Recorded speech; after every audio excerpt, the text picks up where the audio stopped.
This is a follow-up video of some of the antiques in my collection, specifically my collection of antique brass mortar and pestle sets.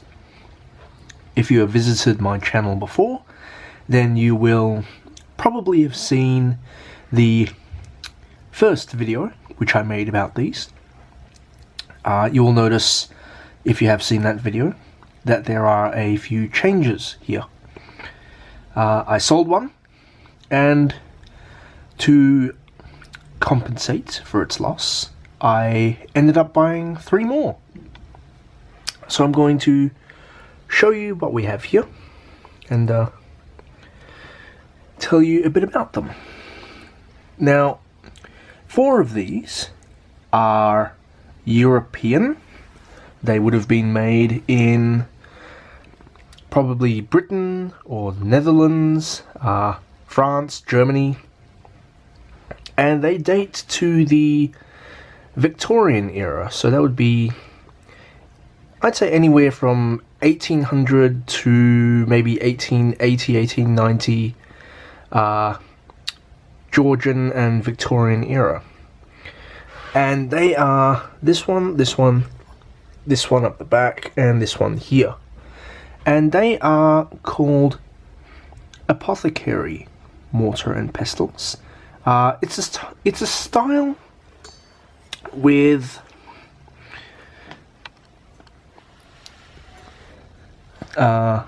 basically it's round, cylindrical in shape, with a flaring mouth at the top, and usually with a pair of turned brass knobs for holding it and carrying it, and also a double-ended pestle inside the mortar. The other mortar and pestle is this one here. This is a Mediterranean style, very common in the Eastern Mediterranean, so Italy, Greece, Turkey, Near East, around there. And you'll see it's very different in style from the others. So this has a single-ended pestle. This is the base, and this is the handle at the top. And the pestle has been turned accordingly. The knob here is further up to indicate that this is the handle for gripping, and this is the blunt end for pounding. Also, it is larger. It's of a different shape. It's more of a bell shape and a bell sound. Also, the base is footed. So we have a collar here, and then the base or the foot, which is not something you generally see on the more European style ones. Now, mortar and pestles have been made out of brass for a very long time. Brass, as we know it today, an alloy of copper and zinc, was discovered in the Renaissance era, so you're talking 1500s, and brass became very popular. Brass is easy to clean. It's nice and golden and shiny when you polish it. It's very long-lasting.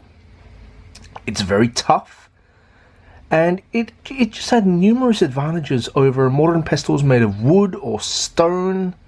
For one thing, they are actually lighter than stone mortar and pestles.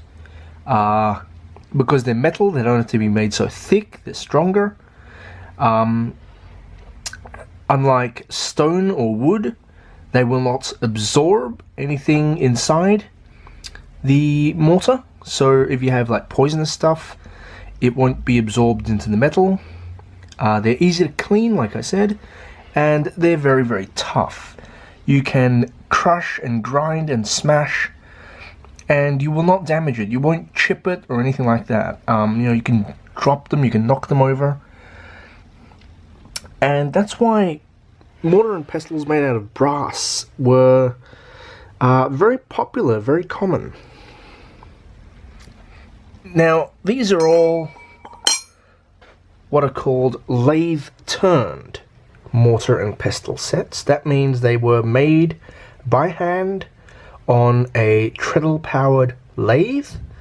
So these would all have been originally solid rods or solid blocks of brass, and they would be spun at high speed on a lathe, and you would have a chisel and you would carve out the decorations and the shapes of the mortars and the pestles.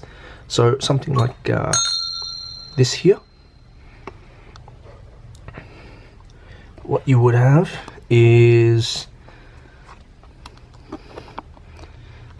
something like this. It would originally be one solid rod of brass, and you would spin it at high speed, and with a chisel you would carve out all the decorations and designs. Now, you might want to buy one of these for you know, historical reenactment or decoration, home decor, or for active use, whatever. And you might ask, how do you tell the difference between an antique brass mortar and pestle and a modern one? Because yes, they do still make these out of brass. You can go and buy them online right now. Unfortunately, they are not of the same style, which is one of the drawbacks of buying the modern ones. But how do you tell the difference? How do you know whether it's an antique or not? There are various ways. The easiest way is basically to look at the wear. Because like I said, these were designed for daily use. Something like this would have been expensive, and you likely only had one, and once you bought it, you used it for as long as you possibly could. And so that means they would have been beaten and crushed and ground up likely for hours every day. They were used by pharmacists or apothecaries for making medicine. They were used by chefs or housewives for cooking, for making home remedies, making sauces, making relishes, stuff like that. And so because of this, they endured very hard daily use. And so if you're trying to figure out whether it's an antique, then you look for signs of use. So you look for stuff like, for example, the pestle. This end is nice and smooth. This end has all kinds of chips, scratches, and dents. That's from all the beating, all the grinding, all the smashing. And it takes decades to do this. You know, beating it like this for 5 minutes or something, that's not gonna damage it. But to get this kind of wear on it, it has to be daily, for hours, for years at a time. Another way is to look at the mortar itself. Look at what it looks like inside. You will see all the discoloration and the staining from all the stuff that went inside it, that was ground around, that was probably never cleaned out properly, never polished. And then you look at the base, for example, you have all these little dents and stuff. This is from when it was placed on, say, a hard wooden table and it was dragged around. That's what all this is. Then you look for defects and stuff on the sides. So you have like holes, like, well, not holes, like little dents and stuff here, here, here, here, around here. This is all the tarnish. This is all tarnish from when it was never polished properly, when it was never cleaned. And that only develops over decades and centuries of use. Another way to determine how old something is to look for what are called Foundry Marks. When these things were made, they were usually just mass made and then sold off But occasionally you will find marks on these things. So you will find, like here, the number 8 to indicate the size of the mortar. Or on this one, you will see the number 5. Or on this, you will see, where is it? Where is it? Here it is. You will see, or probably not, it's really faint, but on the top here is number 6, again to indicate size. So those are ways to determine whether your mortar and pestle that you find at an antique market or an antique shop or a flea market is a genuine antique, which may be anywhere from 100 to 200, 300 years old, or a modern reproduction which was made last week. So anyway, I hope you enjoyed my little video about my updated brass mortar and pestle collection. If you have any questions, put them in the comments section below.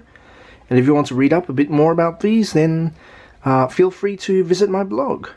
I'll leave the link in the description below. Thanks very much for watching.